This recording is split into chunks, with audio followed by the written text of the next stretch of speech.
ಹೋರಾಟಗಾರರು ಬಹಳ ಮುಂಚೂಣಿಯಲ್ಲಿ ಇರ್ತಾರೆ. ಯಾವುದೇ ಇರಲಿ, ಲೋಕಾಯುಕ್ತ ಮೀಟಿಂಗ್ ಇರಲಿ, MLA ಸರ್ KDP ಇರಲಿ, ಇನ್ನೊಂದಿರಲಿ, ಸಾರ್ವಜನಿಕ ಇದಿರಲಿ, ಒಂದು 80% ಮೇನ್ ಇವ್ರದೇ ಎಲ್ಲ. ನೀರು ತೊಂಬಾರ ಕುಡಿಯಾಕ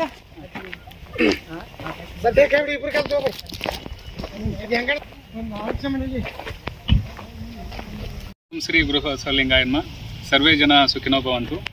ಇವತ್ತು ಒಂದು ಅದ್ಭುತವಾದ ದಿನ, ನಮ್ಮೆಲ್ಲರಿಗೂ ಹೆಮ್ಮೆಯ ದಿನ, ವಿಶ್ವ ಪರಿಸರ ದಿನಾಚರಣೆಯ ಮೊದಲಿಗೆ ಎಲ್ರಿಗೂ ಶುಭಾಶಯಗಳು. ಇವತ್ತು ವಿಶೇಷವಾಗಿ ನಾವು ಮತ್ತು ಅರಣ್ಯ ಇಲಾಖೆ ಇದು 3ನೇ ಸಾರಿ ಕೊಡ್ತಿರೋದು.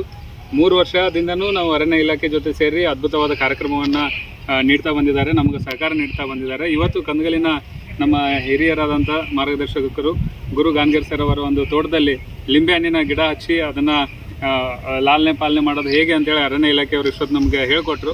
ಸೊ ಇದೇ ಥರ ನಮ್ಮ ನಿಹಾರಿಕಾ ಸಂಸ್ಥೆ ಜೊತೆ ಮತ್ತು ಕಂದಗಲ್ ಜನತೆ ಮತ್ತು ನಮ್ಮ ತಾಲೂಕಿನ ಎಲ್ಲ ಜನತೆ ಜೊತೆ ಅರಣ್ಯ ಇಲಾಖೆ ಇರುತ್ತೆ. ಯಾಕಂದರೆ ಅವರ ದೊಡ್ಡ ಮನಸ್ಸು ಯಾವಾಗಲೂ ನಮಗೆ ಒಳ್ಳೆಯ ಮಾರ್ಗದರ್ಶನವನ್ನು ನೀಡುತ್ತಾನೆ ಬಂದಿದ್ದಾರೆ. ಅದೇ ಒಂದು ನಿಟ್ಟಿನಲ್ಲಿ ಮುಂದಿನ ವರ್ಷ ಕೂಡ ನಾವು ಅದ್ಭುತವಾಗಿ ಎಲ್ಲ ಕಾರ್ಯಕ್ರಮವನ್ನು ಮಾಡ್ತಾ ಹೋಗೋಣ. ಇವತ್ತಿನ ದಿನದ ಶುಭಾಶಯ ಮತ್ತೊಂದು ಸರಿ ಎಲ್ರಿಗೂ ಶುಭವಾಗಲಿ. ಶರಣಾರ್ಥಿಗಳು. ಧನ್ಯವಾದಗಳು ಡಾಕ್ಟರ್ ಸಂತೋಷ್ ಪೂಜಾರ್ ಅವರಿಗೆ.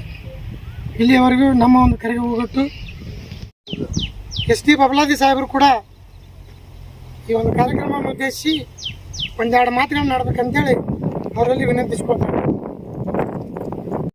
ಕಾರ್ಯಕ್ರಮದ ಕುರಿತಾಗಿ ಈ ಒಂದು ಪರಿಸರ ಬಗ್ಗೆ ಒಂದು ಕಾಳಜಿ ಇರ್ಬೋದು, ಮತ್ತು ಅದೇ ರೀತಿಯಾಗಿ ಈ ಒಂದು ಸಸಿಗಳ ಬೆಳವಣಿಗೆ ದೃಷ್ಟಿಯನ್ನು ಇಟ್ಕೊಂಡು ಒಂದೆರಡು ಮಾತುಗಳನ್ನು ನಮ್ಮ ಮುನ್ಮುಂದು